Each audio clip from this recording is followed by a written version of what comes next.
Petroleum and Natural Gas Senior Staff Association of Nigeria, PENGASN, has justified its support for fuel subsidy removal. Now, the association said that fuel prices in Nigeria would be sold between 360 naira and 400 naira per litre after the removal of petroleum subsidy by the government. The oil workers at the National Executive Council meeting ahead of its May 2023 National Delegates Conference in Abuja believe that the downstream sector of the oil and gas industry will grow much more if that sector is deregulated. Now, PENGASN National President, Comrade Festus Osifo, said Nigeria would earn more in foreign exchange with the rehabilitation of local refineries to shore up reserves and support other imports where Naira can appreciate.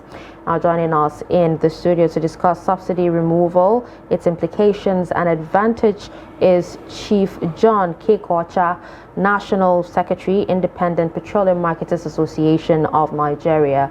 Good morning, and thank you for joining us on DAYBREAK this morning, Chief. Good morning. Good morning. Good morning. I was joking with Chief that they probably saw into his future when they contemplated his name, Kekocha, if you know what that means. Welcome once again. Thank you very much. The conversation around subsidy, it's one that would not go away anytime soon. Yes. And I know that NUPENG had supported the call for the removal. However, there had been conversation around what the immediate impact will be on Nigerians, having taken on several other hits. We are contended with high food prices. The fuels are never there, which is another cost. Gas, cooking gas and all that have gone up, and people were wondering how much suffering, how much allowance are there that Nigerians can still take on in the face of the removal of a fuel subsidy and its immediate impact on what would appear the cost of transportation and other ancillary services. What's your take generally around this conversation and the need for some kind of palliative before the removal? It has been discussed for quite a long time that the best option economically for this country is to remove subsidy. It's just like Nigerians choose to prolong the evil day. And I will feel that the removal of subsidy is going to be the best for this country. If you look at what we spend monthly, the GMD has recently said that every month we spend about $2.4 billion to subsidize products. Even with the subsidy, the products are not readily available. We feel that the best thing Nigeria will do is to remove subsidy, and most of this money that we spent monthly can be put into other aspects of the economy. If we put together what we spend every month, put it up in a year, and put it into areas like electricity, education, road, and the air, and other aspects of the economy, and the people are satisfied that these monies are put into those areas, Nigeria will be a lot better. Removal of oil subsidy does not, like the PENGASN have said, it's going to cost about 300 to 400 per litre. It is not constant. It's not going to be pegged on 300 to 400. It has to come down gradually. When there are a lot of other companies, there are other individuals that will come into petroleum business, refineries will erupt here and there, and the dynamics of demand and supply will play. And definitely the price of product will gradually, on its own, naturally will come down. And Nigerians will be satisfied that the removal of subsidy has been the best for them. But the basic problem in Nigeria is removal of subsidy, the money that ought to have been put into subsidy, if it is now accumulated, will it be usefully implemented in the economy? That's the problem of Nigeria. So the question is, what do we do first? The people are worried that they have to be alive to benefit from whatever the outcome of subsidy removal will be. And realistically, those gains we are talking about will not happen overnight. People seem to have been stretched to their elastic limit. Do you think there would ever be a time where we would say this is the ideal time to remove the subsidy? Yes. the ideal time to remove subsidy could have been when possibly a good government would have put in place the refineries we have to be very, very functional. Assuming the refineries, as I speak with you, none of our refineries are functioning, which is a very bad state. That's right. Assuming the refineries are working, then it could have been a very perfect time to remove subsidy. But we are going to remove subsidy in a situation where you have refineries that are not functioning. We are going to remove subsidy in a situation where the dynamics of our Nigerian naira checked at economic situations is very, very poor. Definitely it's going to increase the suffering of the people, but we cannot, because of the fear of what the people are going to suffer, continue to suffer endlessly. We must take the bull by the horn at one point and face the reality, and gradually Nigeria will feel the benefits of subsidy removal. Subsidy removal is going to bring a lot of goodies to the country, but there are a lot of things we will suffer first. Okay, now you talked about suffering before enjoying. Yeah. Now, so that the cure is not even worse than the disease, what particular compensation mechanisms could be used to mitigate the impact of subsidy removal, especially on the poor people, the poor Nigerians, or the people you say have been stretched, the elastic limits have been stretched right now?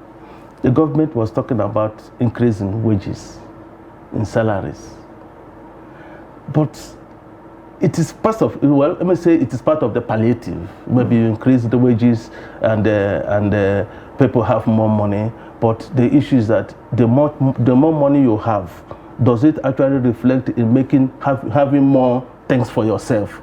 Looking at the Nigerian value, naira value. You understand? Okay, you have removed subsidies and the products possibly are still not there. Removal of subsidies will need guarantee availability of products. You saw what we suffer intermittently in the petroleum industry. Okay, removal of subsidy, will it make the average man in the village, feel happy that he can go to the farm, get his jam, go to the market and sell it and make more money and use it to go and buy other goods?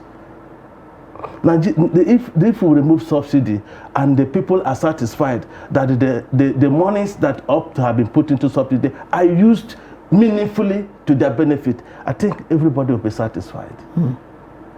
Okay, people have actually complained that there's so much corruption in the petroleum sector, and they're not sure that subsidy removal is actually the best bet, because corrupt leaders might decide to pocket the monies of the removal or whatever it is that they get. So how do Nigerians trust the process? That is what they call social trust.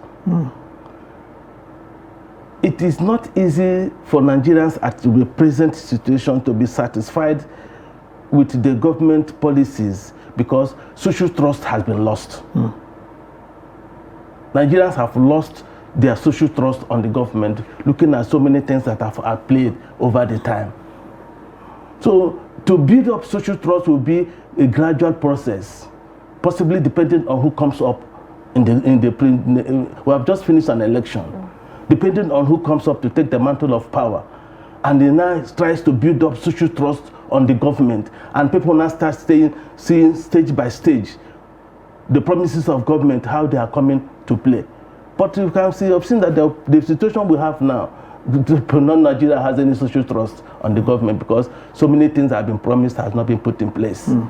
So even when you convince somebody that removal of subsidy is worthwhile, he will just take it to hook, line and sinker, because possibly there's nothing he can do, because he doesn't have the social trust. So it is up to government to ensure that they build into the people for them to start having social trust on them. If I used to give my wife 10,000 a month, I will not tell her, say, madam, I won't give you 10,000 anymore. I will be giving you 5,000. You say, why? I said, I want to invest 5,000 extra for something we are doing. And she sees me investing that 5,000 in something meaningful. She will be happy. But if I don't do that and she sees it is work, you will say, but this arrangement is not working because I have not satisfied her trust. So most of the time, the government has made the Nigerians lose social trust on them. So even when they bring reasonable suggestions on how the economy will move forward, they'll say, even when the money comes, Nigerians won't feel it. So what's the need? All right. I would like us to establish something going forward. There seem to be figures being bandied around what these prices would eventually be if the subsidy goes. The IPMAN, I think in a conversation 24, 48 hours ago, we were talking about somewhere in the region of 750. Pengasin came out and said it is 400. We are not exactly sure where this whole thing will land us if we decide to go with this gamble.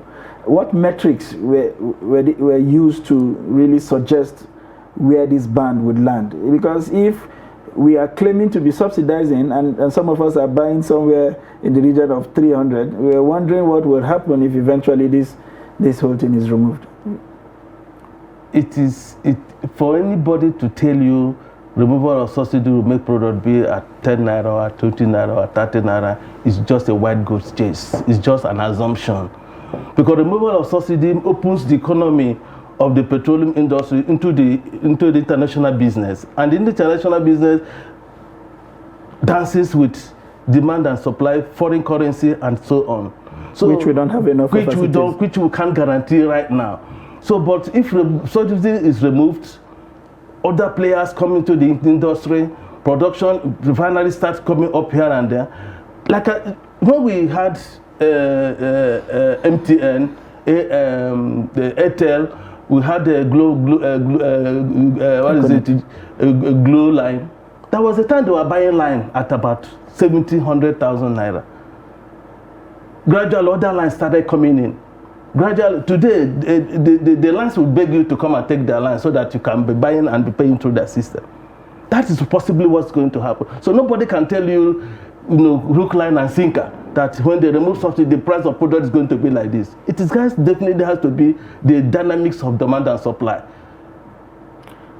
Okay, there is also the other side of the argument, which is what will be the most appropriate, who will be the most appropriate person to champion this action? This government has been on the conversation of subsidy for 8 years. We're practically on the exit gate. Everybody is just counting down to when they leave. Are they the most appropriate people to do this removal, given how the short period they have to stay, or this conversation should be entirely shifted to the new government, who would then take it on and announce to Nigerians what palliative they want to pursue? As a new government, perhaps people can hold them to tax. Can we trust this government to do the needful on their exit gate? This decision of subsidy removal has been on for a very long time. And it is not sincere for any outgoing government that has some few months to get out to come and take this very strong decision on the economy of this country. They would have possibly left it for the new government to come and face realities on ground and possibly not take a bull by the horn and take a decision. What they have chosen to do now is take a decision and hang it on whoever comes behind and shift away from the blames for that decision. Which is very, can be very the implication wrong. Of that kind of decision? The implication of that kind of decision is such that maybe a new government comes now and he will revert it if it's not comfortable with him. A new government can come up and sees what the consequences of removal of subsidy and is not satisfied with it, it will just remove it. Because in just some few months now, a new government will be in place. And the heat of the removal of subsidy will be very, very fresh. If it's not comfortable to remove it. But if this government has possibly taken this decision some maybe a year or two ago, sustained the dynamics of the pains and so on, and put some palliatives and managed it to a point, maybe a new government will come in and possibly build in on that. But taking a very strong decision at this point is not that very healthy. Okay, now past attempts, on subsidy removal has actually led to a lot of protests, strikes, and also a lot of social upheavals. Now, how important is it for Nigerians to understand why the subsidy needs to be removed? And would you say the government has actually communicated enough to Nigerians, to understand why the subsidy should be removed to avoid, any social uproar? It is a little part of what I just said. The government is coming at this point to take these very strong decisions without possibly giving enough education to the grassroots, to the middle class. Pengassan has taken that decision to support the removal of subsidy because they are in the system. They know the plus and minuses of what government wants to do. But possibly the people in the village don't know. Even the students level don't know. The middle class might not know. Their mindset will be, government have come again. Government wants to punish They want to put us into problem again. And because, like I said before, the social trust is not there. They want to continue managing what they have because they believe removal of subsidy is the beginning of the worst situation. So, but if government has taken time to have an NGO that possibly will be educating the people, these are what we are going to face, this is the level of suffering we are going to go through, but at the end of the day, we will sing Eldorado. At the end of the day, we are going to make some benefits. So please, let's manage it this way. But meanwhile, these are the palliatives. People will now feel and understand. You don't just wake up one day and take a very strong decision without letting the person understand that this pain is not forever. It's for this period or this period. But at the end of the day, look at what we're going to gain. It's okay, let's try it. But if you take it very drastically, the reaction will be very bad. Even though it is going to benefit them, which they didn't understand the ab initio, the initial reaction will be very repulsive. And that's not too good for the country.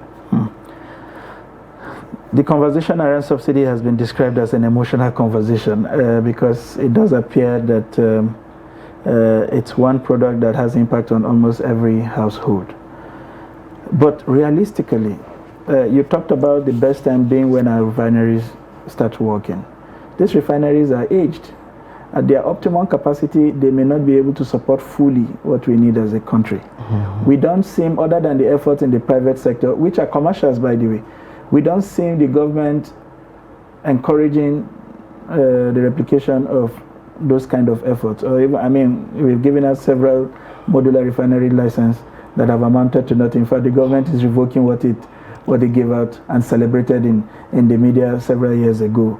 What can we do from your own perspective with regards to all of the things we are seeing in the oil industry and all the reforms? What can we do realistically to put this question of petrol consumption behind us as a people? You see, if you have an old Mercedes,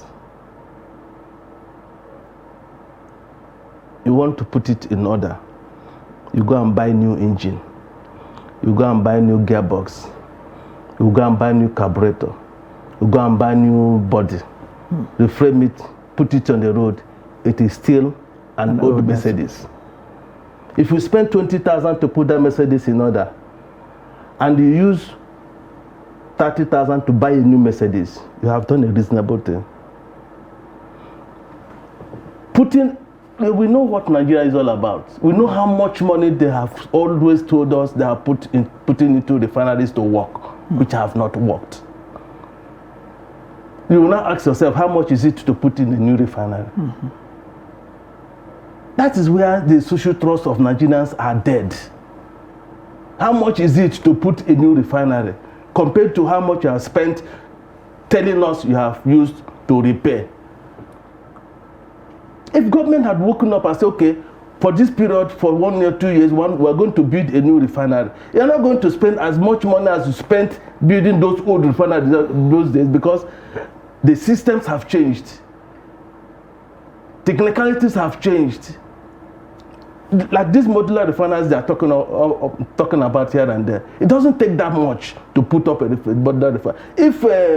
If people in the Niger Delta can cook product in the place and get fuel, get diesel, get kerosene, then how much will it cost government to put a refinery and get all these products?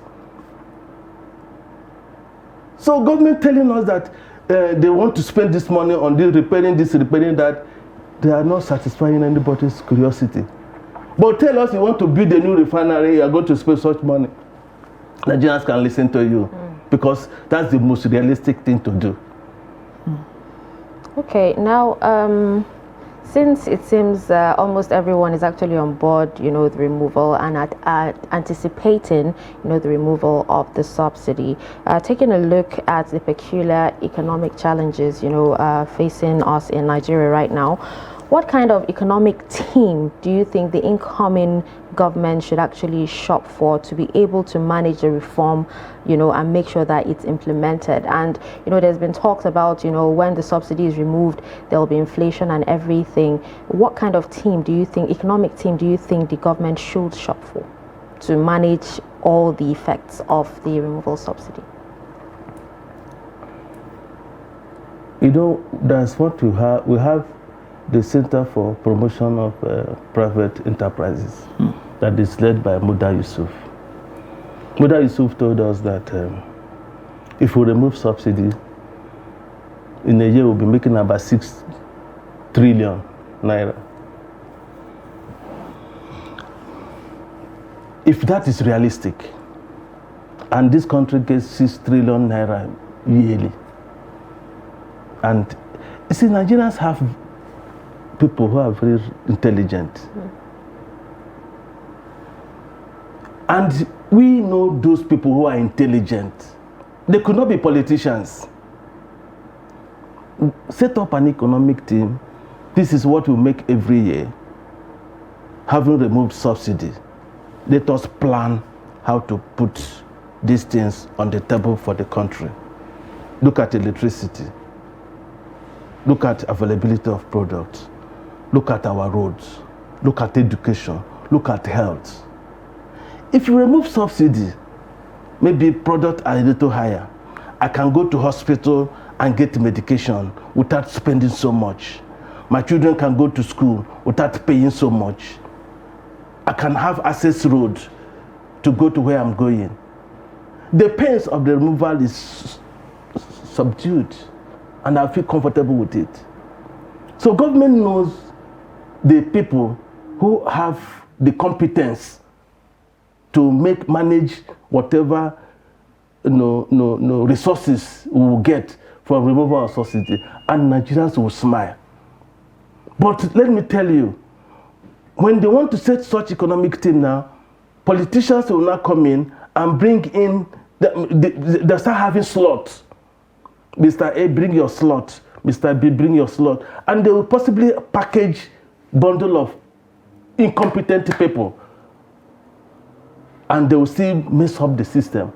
But if a genuine president or a genuine leader comes up and says, I want to form an economic team and I want to look at people's dossiers and records, and I call Mr. A is a Nigerian, is working in Canada, look at his position, please come, we need your services. This one is in London, we need your services. This one is in Adamawa, we know what you are doing there. This one is in Kogi State, we know what you are doing there. Please come together, look at this scenario, give us a blueprint of what you think we can do. Without recourse to whether you are a politician, or whether you know Mr. B, or whether you know Mr. Z, it will work.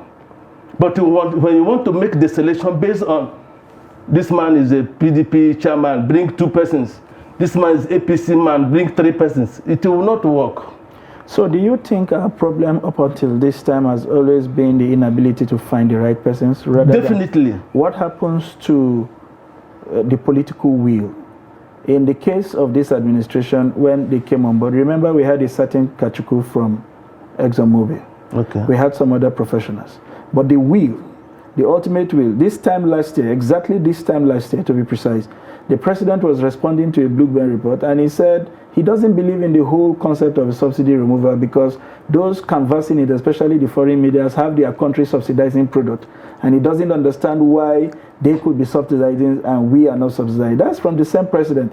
Whereas some 6 months earlier, January 2022, they have had an economic council meeting headed by the vice president that had come up with all kinds of measures where states have argued that this thing must go. Is it about finding the right persons or finding the political will to actually drive what we must do?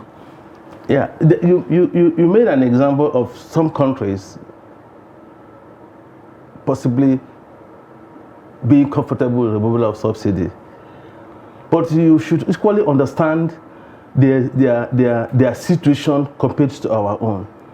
Our own is perfect. We have products, we have oil, we have the wherewithal to ensure that we produce product in this country, which we are not doing. Those people don't have product, they don't have the crude, and they want to make the life of their people better. They can remove subsidy, make sure that their lives are better. So we can't compare it to Nigeria. That's what I want to correct. Secondly, it is a different thing to bring in competent people to come and work. And it's a different thing again to now give them, tie them up with a rope. Don't extend past this level. It's just like when you give somebody a goat and you're still holding the rope, you have not let him free. Set up the competent team, allow them, give them the free will to operate. Don't tie them up with certain conditions that are still not making them move fast. That's what happens in Nigeria. Yes, you mentioned the person who brought from ExxonMobil telling you what to do. But you and I might not know the kind of tight corners he has been boxed to. Don't do this, oh. Don't do that, oh. And because he has to listen to the voice of to possibly the man that put him in the office to do certain things, even when it is not satisfied with such decisions, he goes along to do it. In beautiful climes, you give somebody an assignment and tell him you are responsible for whatever outcome this decision is. So operate, let me watch you. And the person fails to do that which people expect him to do. He willingly will know, I am not competent to this. He will even choose to resign. But in Nigeria, you give him an assignment, you now box him to a corner and say, don't cross this level. And he might not do much. Okay, well, there actually seems to be an alarming number of illegal crude oil refineries in Nigeria at the moment. And, some quarters are of the opinion that the government should try to legalize some of these, illegal refineries. I don't know, in your opinion, do you think that would actually help the Nigerian economy?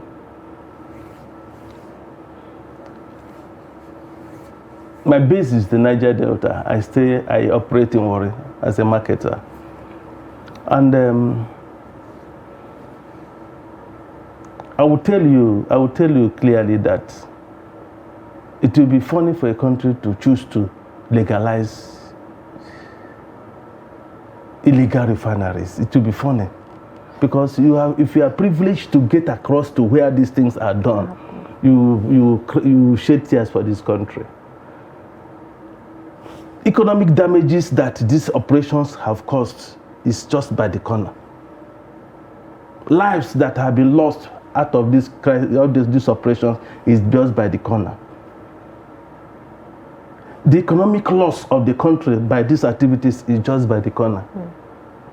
Okay, you and I, the illegal refineries, like we said, maybe it affects the Nigerian economy. It's not the major issue that affects the Nigerian economy. You heard that Tompolo was given an assignment to ensure that the waterways are free. Illegal siphoning of crude is stopped. And within a short period, you have seen, you and I know what he has done and what he has discovered. We should have a sincere government. We should have a sincere government. The government knows who are criminals. The government knows who are making the economy of this country to go down. The government knows who are stealing the crude. Once the government is sincere, Nigeria will bounce back. Interesting perspective there from Chief John K. Kocha, the National Secretary, Independent Petroleum Marketers Association of Nigeria. He has given us various perspectives on what the government needs to do to ensure that we go past the problem of First Caste in Nigeria. And ultimately, he talks about sincerity. He talks about the political will to set this country afoot the right path, so that we can truly stake claim to that giant of Africa and the sixth largest oil-producing nation in the world. We cannot be inside water, as in the local parlance as they will say, and be complaining about thirsty. We cannot be living amidst plenty and yet be struggling to survive. I want to thank you very much for making time to be here. Thank you very much.